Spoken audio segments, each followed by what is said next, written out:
കൂട്ടായ്മയായി മാറണം. അതോടൊപ്പം ഒരു വാക്കുകൂടി എൻ്റെ പ്രിയപ്പെട്ട സുഹൃത്തിയുടെ നേരത്തെ പ്രസംഗിച്ചപ്പോൾ പറഞ്ഞത് ഇന്ത്യയിലെ ഇന്നത്തെ സ്ഥിതിവിശേഷം, ഇപ്പോൾ നടന്നുകൊണ്ടിരിക്കുന്ന തെരഞ്ഞെടുപ്പിനെ പോലും നേരായ വഴിയിലൂടെ കാണാൻ സാധ്യമല്ലാത്തൊരു ചിന്താഗതി നമ്മുടെ പല ആളുകളുടെയും കയ്യിൽ വന്നിട്ടുണ്ട്. രാഷ്ട്രീയ രംഗത്ത് കാണുന്ന മൂല്യച്യുതി ജനങ്ങളെ രാഷ്ട്രീയത്തിൽ നിന്ന് മാറ്റി നിർത്താൻ പ്രേരിപ്പിക്കുന്ന ഒരവസ്ഥ ഉണ്ടായിട്ടുണ്ട്.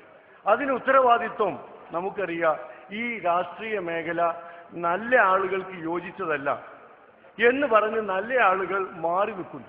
ഇങ്ങനെ മാറി നിൽക്കുമ്പോൾ ഈ മേഖല ചീത്ത ആളുകളുടെ കൈവശം പൂർണ്ണമായും എത്തിച്ചേരും.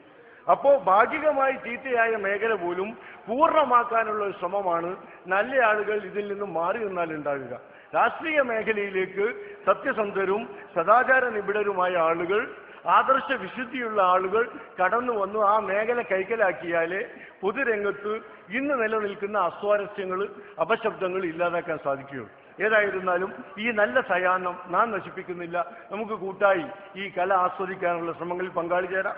ഈ IMCCയുടെ കുവൈത്തിലെ പ്രവർത്തനങ്ങൾക്ക് നിങ്ങളുടെ ഭാഗത്തു നിന്ന് എല്ലാ പിന്തുണയും ഉണ്ടാകണം.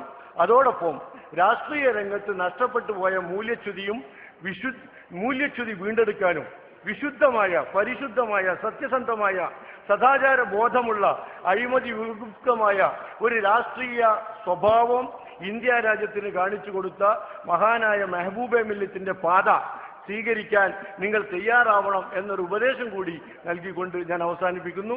IMCCയോട് നിങ്ങൾ കാണിച്ച എല്ലാ സഹകരണങ്ങൾക്കും നന്ദി.